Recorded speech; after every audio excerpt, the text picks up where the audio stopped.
Hey guys, welcome to government jobs Gyan YouTube channel. Guys, आज की इस वीडियो में हम बात करेंगे बिहार स्टाफ सिलेक्शन कमीशन के new recruitment notification online form apply process के बारे में।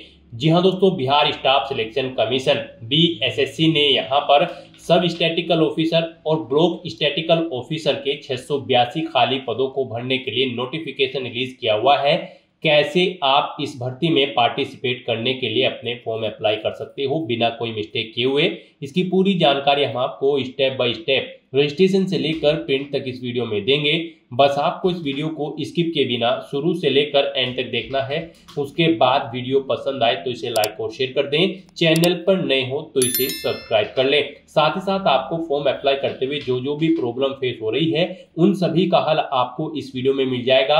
हम यहाँ पर आपको ये भी बताएंगे कि कैसे आपको अपनी बेसिक डिटेल देनी है, कैसे आपको अपना रजिस्ट्रेशन करना है, कैसे एजुकेशनल क्वालिफिकेशन की डिटेल देनी है, कैसे आपको अपना फोटो और सिग्नेचर अपलोड करने हैं, बाकी के डॉक्यूमेंट आपको अपलोड करने हैं, कौन सा डॉक्यूमेंट कितने केबी में और कैसे अपलोड करना है, पूरी जानकारी आपको इस वीडियो में मिलेगी। और हम आपको ये भी बताएंगे कि कौन सी वो कॉमन मिस्टेक है जिसे करने से आपका एप्लीकेशन फॉर्म रिजेक्ट हो सकता है। तो आपको उस मिस्टेक को अवॉइड करते हुए अपना फॉर्म अप्लाई करना है और अपने फॉर्म को रिजेक्ट होने से बचाना है। तो बिना कोई वक्त गंवाए चलिए शुरू करते हैं। आपको इस वीडियो की डिस्क्रिप्शन बॉक्स में हमारी वेबसाइट IND-sarkari-naukri.in के इस पेज का लिंक मिल जाएगा। यहाँ पर आपको इस भर्ती के रिगार्डिंग सभी डिटेल्स प्रोवाइड कर दी गई है। Bihar staff selection commission BSSC ने यहाँ पर सब स्टैटिकल ऑफिसर और ब्लॉक स्टैटिकल ऑफिसर के 682 खाली पदों को भरने के लिए नोटिफिकेशन रिलीज किया हुआ है। आप 1 अप्रैल 2025 से 19 अप्रैल 2025 तक अपने फॉर्म अप्लाई कर सकते हो। ज्यादा समय यहाँ पर अब आपके पास नहीं रहा है, लगभग 8 दिन का समय रह गया है। आप जल्द से जल्द अपने फॉर्म अप्लाई कर ले। कहीं ऐसा ना हो कि अंतिम समय में कोई टेक्निकल प्रॉब्लम हो जाए, तो आप लास्ट डेट का वेट किए बिना जल्द से जल्द अपने फॉर्म अप्लाई कर ले। 21 से 37 साल मेल कैंडिडेट और 21 से 40 साल फीमेल कैंडिडेट के लिए यहाँ पर आयु सीमा तय की गई है। फीस 540 और 135 है। रिजर्व कैटेगरी कैंडिडेट को 135 फीस जमा करानी है, अनरिजर्व को 540 रुपए फीस के रूप में जमा कराने होंगे, जो कि आप ऑनलाइन मोड से जमा करा सकते हो। ऑल इंडिया से आप ऑनलाइन अप्लाई कर सकते हो। उसके लिए आपको इस पेज को नीचे स्क्रॉल डाउन करना है, इंपोर्टेंट लिंक सेक्शन में आना है, ऑफिशियल नोटिफिकेशन PDF लिंक पर क्लिक करके इस भर्ती के नोटिफिकेशन को ओपन कर लेना है और इसमें से आपको पूरी डिटेल रीड कर लेनी है। यहाँ पर आपको सभी डिटेल्स प्रोवाइड कर दी गई है, जैसे कि क्या पोस्ट का नाम है, कितनी उसके लिए नंबर ऑफ वैकेंसीज है, कौन सी कैटेगरी के लिए कितनी वैकेंसीज है, पूरी जानकारी यहाँ पर आपको प्रोवाइड कर दी गई है। आप सभी डिटेल्स यहाँ से रीड आउट करें, उसके बाद अपने फॉर्म अप्लाई कर लें। फॉर्म अप्लाई करने के लिए भी आपको हमारी वेबसाइट के इसी पेज पर ही अप्लाई ऑनलाइन का लिंक दिया गया है।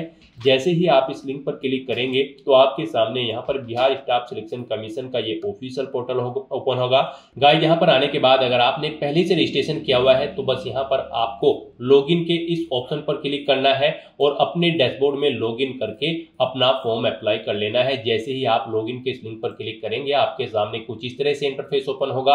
अब यहाँ पर आने के बाद आपको अपना रजिस्ट्रेशन नंबर एंटर करना है, अपना पासवर्ड आपको एंटर करना है, ये कैप्चा कोड आपको इस बॉक्स में एंटर करना है और उसके बाद यहाँ पर आपको लॉगिन के इस ऑप्शन पर क्लिक करके अपने डैशबोर्ड में लॉगिन कर लेना है और फिर वहां से आपको अपना फॉर्म अप्लाई करना है।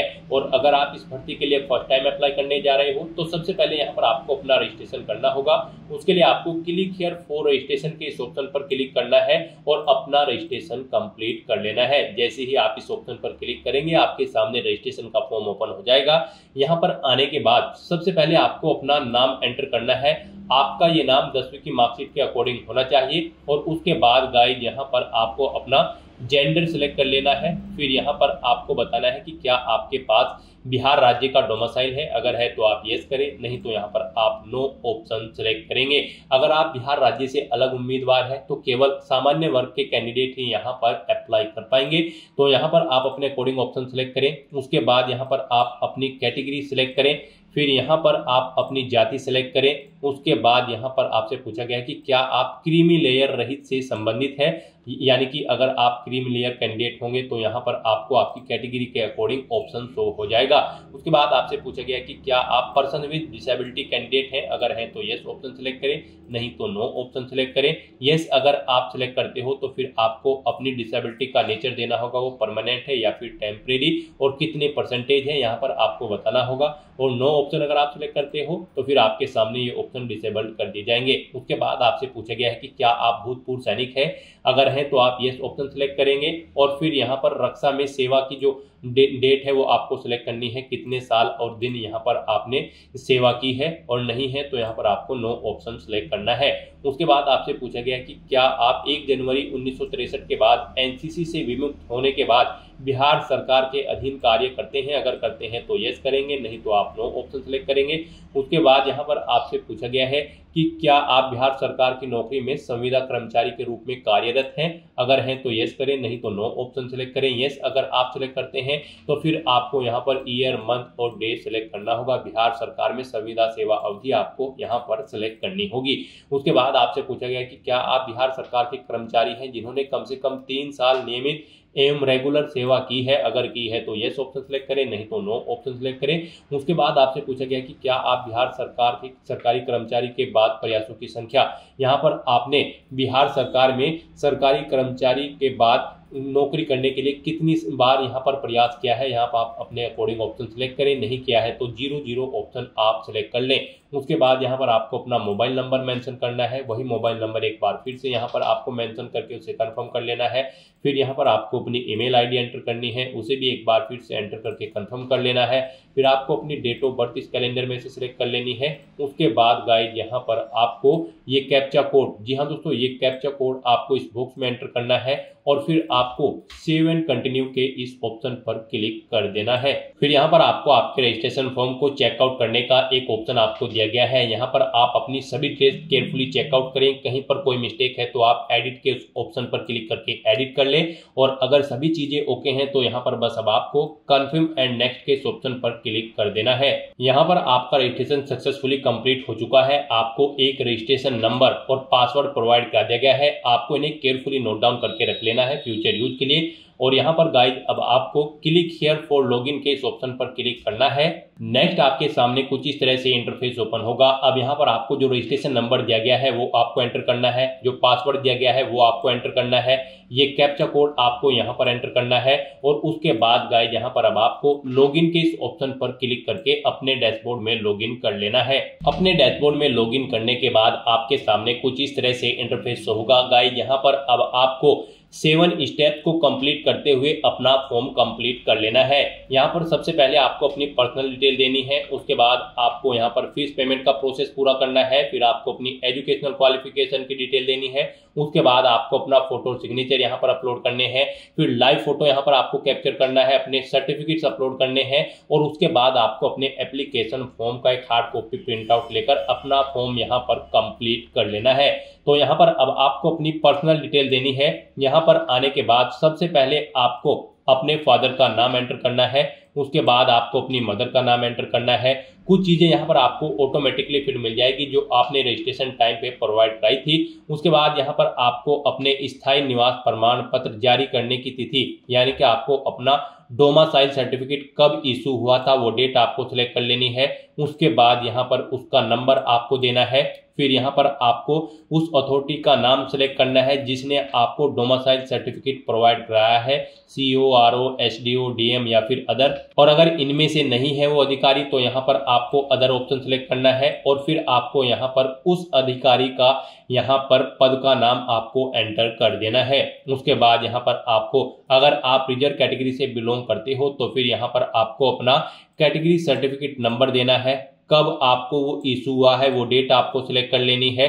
उसके बाद यहाँ पर आपको किसने वो इशू कराया है, यानी कि आपको आपका जो कास्ट सर्टिफिकेट है वो किस अथॉरिटी प्राधिकार ने प्रोवाइड कराया है, जैसे कि CO, RO, SDO, DM या फिर अदर ऑप्शन। अगर इनमें नहीं है वो पोस्ट तो आप अदर ऑप्शन सिलेक्ट करें और फिर उसकी डेजिग्नेशन यहाँ पर आप एंटर कर दें। उसके बाद आपको इस पेज को नीचे स्क्रॉल डाउन करना है और फिर यहाँ पर आपसे पूछा गया है कि क्या आप स्वतंत्रता सेनानी के आश्रित हैं, अगर है तो यस करेंगे, नहीं तो आप नो ऑप्शन सिलेक्ट करेंगे। यस अगर आप सिलेक्ट करते हैं तो फिर यहाँ पर आपको फ्रीडम फाइटर का सर्टिफिकेट नंबर देना होगा और फिर स्वतंत्रता सेनानी प्रमाण पत्र जारी करने वाले अधिकारी की डेजिग्नेशन यहाँ पर आपको सिलेक्ट करनी होगी।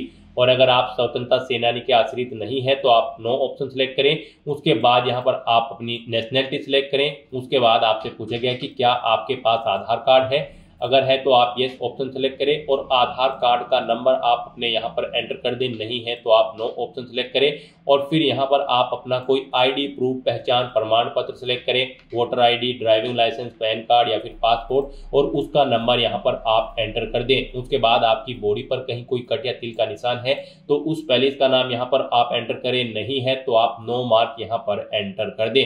उसके बाद आपको पूछा गया कि क्या आपको कभी किसी प्रतियोगिता परीक्षा में यूपीएससी बोर्ड, राज्य आयोग, अन्य से संबंधित में बैठने से रोका गया है, प्रतिबंधित किया गया है। अगर किया गया है तो यस करें और फिर यहाँ पर आप उस बोर्ड या फिर स्टेट कमीशन का नाम दें और फिर ईयर सेलेक्ट करें कब आपको रोका गया है, और नहीं रोका गया है तो यहाँ पर आप नो ऑप्शन सेलेक्ट कर लें। उसके बाद यहाँ पर गाइस आपको अपना कोरोस्पोंडेंस एड्रेस एंटर करना है और फिर उसके बाद आपको अपना परमानेंट एड्रेस यहाँ पर एंटर कर देना है। और अगर आपका कोरोस्पोंडेंस एड्रेस आपके परमानेंट एड्रेस के अकॉर्डिंग सेम है तो आप इस चेकबॉक्स को ओके कर दें। ऑटोमेटिकली आपका परमानेंट एड्रेस आपके कोरोस्पोंडेंस एड्रेस के अकॉर्डिंग यहाँ पर फिल हो जाएगा। इस तरह से अपनी डिटेल यहाँ पर फिल करने के बाद फिर आपको सबमिट के इस ऑप्शन पर क्लिक करना है। नेक्स्ट आपके सामने कुछ इस तरह से इंटरफेस ओपन होगा। यहाँ पर आपको आपकी पर्सनल इंफॉर्मेशन की पूरा प्रीव्यू शो कर दिया गया है।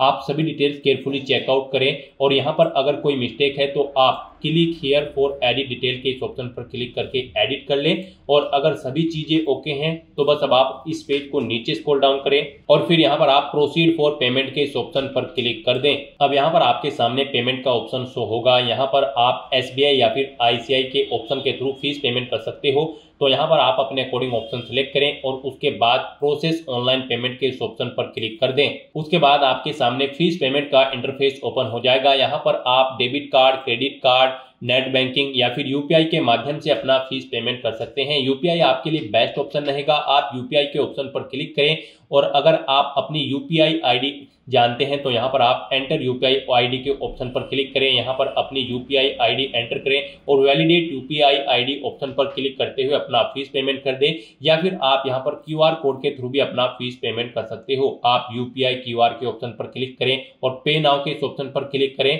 उसके बाद आपके सामने यहाँ पर एक क्यूआर कोड शो कर दिया जाएगा। आप इसे अपने यूपीआई से स्कैन करें और अपना फीस पेमेंट कर दें।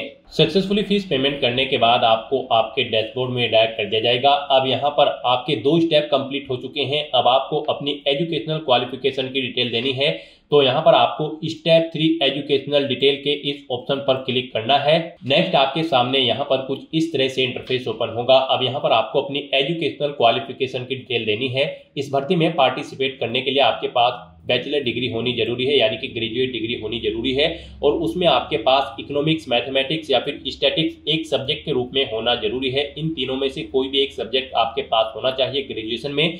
तो यहाँ पर अब आपको अपनी ग्रेजुएशन की डिटेल देनी है। सबसे पहले गाइस यहाँ पर आपको अपनी 10वीं क्लास की डिटेल देनी है। यहाँ पर आप अपने सब्जेक्ट एंटर करें, फिर बोर्ड या यूनिवर्सिटी का नाम दें, उसके बाद टोटल मार्क्स यहाँ पर एंटर करें, फिर कितने मार्क्स आपने ऑब्टेन किए हैं वो यहाँ पर आप एंटर करें। इनके अकॉर्डिंग यहाँ पर आपकी परसेंटेज कैलकुलेट करके आपको शो कर दी जाएगी। फिर यहाँ पर आप अपनी 10वीं क्लास का सर्टिफिकेट या फिर मार्कशीट का नंबर एंटर करें और फिर यहाँ पर आपको कब वो इशू हुआ है आपकी मार्कशीट, यहाँ पर आपको डेट सिलेक्ट कर लें। उसके बाद यहाँ पर आपको अपनी 12वीं क्लास की डिटेल प्रोवाइड करानी है। यहाँ पर भी आपको सबसे पहले अपने सब्जेक्ट मेंशन करने हैं, बोर्ड या यूनिवर्सिटी का नाम देना है, टोटल मार्क्स एंटर करने हैं, कितने आपने ऑब्टेन किए हैं वो एंटर करने हैं। इनके अकॉर्डिंग आपकी परसेंटेज यहाँ पर कैलकुलेट होकर शो हो जाएगी। फिर यहाँ पर आपको अपनी 12वीं क्लास का सर्टिफिकेट नंबर या फिर मार्कशीट नंबर देना है, कब आपको वो आपकी मार्कशीट इशू हुई है वो डेट यहाँ पर आपको इस कैलेंडर में से सिलेक्ट कर लेनी है। फिर यहाँ पर आपको अपनी ग्रेजुएशन की डिटेल देनी है और यहाँ पर आपको कोर्स सिलेक्ट करना है और फिर यहाँ पर आपको अपना सब्जेक्ट सिलेक्ट करना है, किस सब्जेक्ट में आपने अपनी ग्रेजुएशन कंप्लीट की है। फिर यूनिवर्सिटी का नाम देना है, टोटल कितने मार्क्स थे वो देने हैं, कितने आपने ऑब्टेन किए हैं वो देने हैं। फिर आपको आपके मार्क्स के अकॉर्डिंग यहाँ पर परसेंटेज कैलकुलेट करके शो कर दी जाएगी। अपनी ग्रेजुएशन का सर्टिफिकेट नंबर या फिर मार्कशीट नंबर आपको देना है, कब आपको आपकी ग्रेजुएशन की डिग्री यहाँ पर इशू हुई है वो डेट आपको यहाँ पर इस कैलेंडर पर क्लिक करके सिलेक्ट कर लेनी है। इस तरह से यहाँ पर आपको अपनी एजुकेशनल क्वालिफिकेशन की डिटेल प्रोवाइड करा देनी है। फिर यहाँ पर आपसे पूछा गया है कि क्या आपको यहाँ पर वर्क एक्सपीरियंस है, अगर है तो आप यस के ऑप्शन पर क्लिक करेंगे और फिर यहाँ पर आपको अपना एक्सपीरियंस सर्टिफिकेट नंबर देना होगा। फिर यहाँ पर आपको अपना आपका जो एक्सपीरियंस सर्टिफिकेट है कब वो इशू हुआ है वो डेट आपको यहाँ पर सिलेक्ट कर लेनी होगी इस कैलेंडर के ऑप्शन पर क्लिक करके। फिर यहाँ पर आपको ऑर्गेनाइजेशन का नाम देना है, अपनी डेजिग्नेशन देनी है, कब से कब तक आपने वर्क किया है वो डेट आपको इन कैलेंडर में से सिलेक्ट कर लेनी है। यहाँ पर अगर आपको एक से ज़्यादा जगह वर्किंग एक्सपीरियंस है तो यहाँ पर आप उसकी डिटेल प्रोवाइड करा सकते हैं 1 बाय 1 करके। एक जगह वर्किंग एक्सपीरियंस है तो एक ही जगह की डिटेल आप यहाँ पर प्रोवाइड करा दें। और गाइज अगर आपको एक्सपीरियंस नहीं है तो यहाँ पर आप नो के इस ऑप्शन पर क्लिक करेंगे और फिर आपको ये डिटेल प्रोवाइड नहीं करानी है। इस तरह से अपनी डिटेल यहाँ पर प्रोवाइड कराने के बाद फिर आपको सबमिट के इस ऑप्शन पर क्लिक कर देना है। नेक्स्ट यहाँ पर आपको अपना फोटो और सिग्नेचर अपलोड करने हैं। आपका फोटो यहाँ पर 20 KB से 50 KB के बीच में होना चाहिए और वो JPG फॉर्मेट में होना चाहिए। डायमेंशन उसकी 200 पिक्सल इंटू 230 पिक्सल होनी चाहिए। तो यहाँ पर आपको ब्राउज के इस ऑप्शन पर क्लिक करना है और अपना फोटो सेलेक्ट करके उसे यहाँ पर अपलोड कर देना है। उसके बाद गाइज यहाँ पर आपको अपने सिग्नेचर अपलोड करने हैं। सिग्नेचर यहाँ पर आपको हिंदी और इंग्लिश में अपलोड करने हैं। सिग्नेचर आपके 10 से 20 KB के बीच में होने चाहिए और यहाँ पर इनकी जो विड्थ होगी वो 200 पिक्सल और जो हाइट होगी वो 60 पिक्सल होनी चाहिए। तो यहाँ पर भी आपको ब्राउज के इन ऑप्शन पर क्लिक करना है और अपने सिग्नेचर को हिंदी और इंग्लिश में यहाँ पर आपको अपलोड कर देना है और उसके बाद आपको सबमिट के इस ऑप्शन पर क्लिक कर देना है। नेक्स्ट यहाँ पर आपको अपना लाइव फोटो कैप्चर करना है। उसके लिए यहाँ पर आपको टेक फोटो के इस ऑप्शन पर क्लिक करना है और अपने वेब कैमरा फिर या मोबाइल फोन से अपना लाइव फोटो यहाँ पर कैप्चर कर लेना है। आपका फोटो क्लियर एंड क्लीन होना चाहिए। जहां पर आप अपना फोटो खींचेंगे उस पैलेस पर प्रॉपर रोशनी होनी चाहिए। इस तरह से यहाँ पर आपको अपना लाइव फोटो कैप्चर कर लेना है। उसके बाद आपको यहाँ पर सबमिट के इस ऑप्शन पर क्लिक करना है और फिर गाइज आपको सेव एंड नेक्स्ट के इस ऑप्शन पर क्लिक कर देना है। नेक्स्ट यहाँ पर आपको अपने डॉक्यूमेंट अपलोड करने हैं। यहाँ पर आपको अपनी 10वीं की मार्कशीट, 10वीं का सर्टिफिकेट, 12वीं की मार्कशीट, 12वीं का सर्टिफिकेट और यहाँ पर आपको अपनी ग्रेजुएशन की मार्कशीट और ग्रेजुएशन का सर्टिफिकेट आपको अपलोड करना है। साथ ही साथ यहाँ पर आपको वैलिड फोटो ID प्रूफ अपना अपलोड करना है। और अगर आप बिहार स्टेट से बिलोंग करते हैं तो यहाँ पर आपको बिहार डोमिसाइल सर्टिफिकेट अपलोड करना है। और SC ST कैटेगरी कैंडिडेट है यानी कि रिजर्व कैटेगरी कैंडिडेट है तो फिर यहाँ पर आपको अपना कैटेगरी सर्टिफिकेट भी अपलोड कर देना है। यहाँ पर आपकी ये डॉक्यूमेंट 50 KB से 1 MB के बीच में होने चाहिए और यहाँ पर ये PDF फॉर्मेट में होने चाहिए। तो आपको ब्राउज के ऑप्शन पर क्लिक करना है और 1 बाय 1 करके अपने इन सभी डॉक्यूमेंट को यहाँ पर अपलोड कर देना है। और उसके बाद गाइस यहाँ पर आपको सबमिट के इस ऑप्शन पर क्लिक कर देना है। सबमिट के इस ऑप्शन पर क्लिक करते ही आपका एप्लीकेशन फॉर्म सक्सेसफुली सबमिट हो जाएगा। उसके बाद आपको एप्लीकेशन स्लिप के इस ऑप्शन पर क्लिक करके अपने एप्लीकेशन फॉर्म का एक हार्ड कॉपी प्रिंट आउट ले लेना है फ्यूचर यूज के लिए, फ्यूचर रेफरेंस के लिए। तो दोस्तों ऐसे आप बिहार स्टाफ सिलेक्शन कमीशन सब स्टैटिकल ऑफिसर और ब्लॉक स्टैटिकल ऑफिसर के 682 खाली पदों के लिए अपना फॉर्म अप्लाई कर सकते हो बिना कोई मिस्टेक किए हुए। आज की इस वीडियो में बस इतना ही। आई होप ये वीडियो आपको पसंद आई होगी। अगर पसंद आई हो तो इसे लाइक और शेयर करें। चैनल पर नए हो तो इसे सब्सक्राइब कर लें। Thanks for watching.